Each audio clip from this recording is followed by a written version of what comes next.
आप सभी को जय श्री श्याम। आज की वीडियो में हम आप सभी प्रेमियों को श्रावण मास के कृष्ण पक्ष की कामिका एकादशी के व्रत की व्रत कथा सुनाने जा रहे हैं। अतः आप जहां भी हैं 2 से 3 मिनट का समय निकालकर घर के मंदिर में बैठ जाइए। आप अपने राइट हैंड में जल लेके संकल्प करेंगे हमारे साथ कि हे श्याम सुंदर, मेरा नाम यह है, पिता का नाम, शादीशुदा महिला पति का नाम बोलेंगी यह है, गोत्र यानी कि सरनेम यह है, इस जगह के निवासी हैं। आज हम आपके पावन पवित्र कामिका एकादशी के व्रत की व्रत कथा सुनने जा रहे हैं। कृपा करिए, यहाँ हम आपकी कथा को संपन्न करते हैं, वहाँ आप हमारी मनोकामना को पूर्ण कर दीजिए। जो भी अर्जी है, अरदास है, मनोकामना है, बताकर ठाकुर जी को और जल नीचे की ओर छोड़ दीजिए। अब हम उस दिव्य कथा की ओर आगे बढ़ते हैं। श्री युधिष्ठिर महाराज ने भगवान श्री कृष्ण से यही पूछा था कि आपने देवशयनी का महात्म्य बताया, अब आप हमें श्रावण मास के कृष्ण पक्ष की एकादशी के बारे में भी बताइए।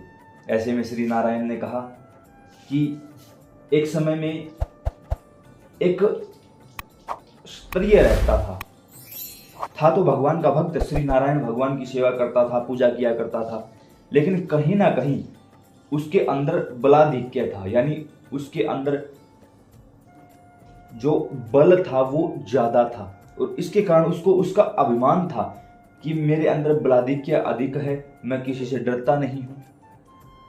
एक समय उसका कहीं जाना हुआ और रास्ते में किसी संत के साथ उनकी मुलाकात हुई, लेकिन थोड़ा सा बल का अहंकार होने के कारण वो उनके साथ हाथापाई पर उतर जाता है।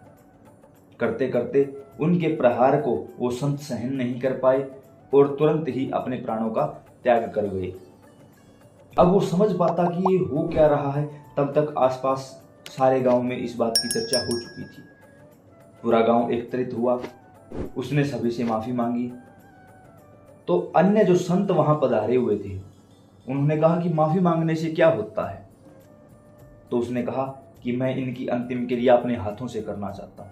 मना कर दिया सभी ने कि नहीं, ऐसा बिल्कुल भी नहीं होगा, हम आपको कदापि ऐसा नहीं करने देंगे। क्यों? क्योंकि आपको ब्रह्म हत्या का दोष लग चुका है। क्या करूं? सभी से समायाचना की, हाथ जोड़े कि किसी भी प्रकार मुझसे गलती हुई है और मैं इसका पश्चाताप करना चाहता हूं। तब संत भगवान ने बताया कि अगर आप श्रावण मास के कृष्ण पक्ष की कामिका एकादशी का विधि पूर्वक व्रत करते हो और उसका पूरा पुण्य इस जीवात्मा को देते हो तो ये जीवात्मा मुक्त हो जाएगी और आपको भी ब्रह्म हत्या के दोष से मुक्ति मिल जाएगी। तो उस क्षत्रिय ने यही किया, विधि विधान के अनुसार व्रत किया, संकल्प लेकर ठाकुर जी की सेवा की और उसका पूरा फल संकल्प लेकर उस जीवात्मा को सौंप दिया, जिससे उस जीवात्मा की मुक्ति हुई और उस क्षत्रिय को भी उस पाप से मुक्ति मिली। तो यह थी पवित्र कामिका एकादशी के दिव्य व्रत की दिव्य कथा, जिसको सुनने मात्र से पूर्वजों को मुक्ति मिलती है, प्रेत योनि में फंसे हुए जीवों का उद्धार होता है और जो जीव इसका विधि पूर्वक व्रत करके, अनुष्ठान करके, संकल्प करके भगवान के श्री चरणों में समर्पित करता है, वो जीव आवागमन के चक्कर से मुक्त हो जाता है और श्री नारायण के श्री चरणों का उसको अनुग्रह प्राप्त होता है। आप सभी जिन्होंने इस दिव्य कथा को कहा है, सुना है, उनके लिए भी हम मंगल जीवन की कामना करते हैं, प्रार्थना करते हैं। जय श्री श्याम।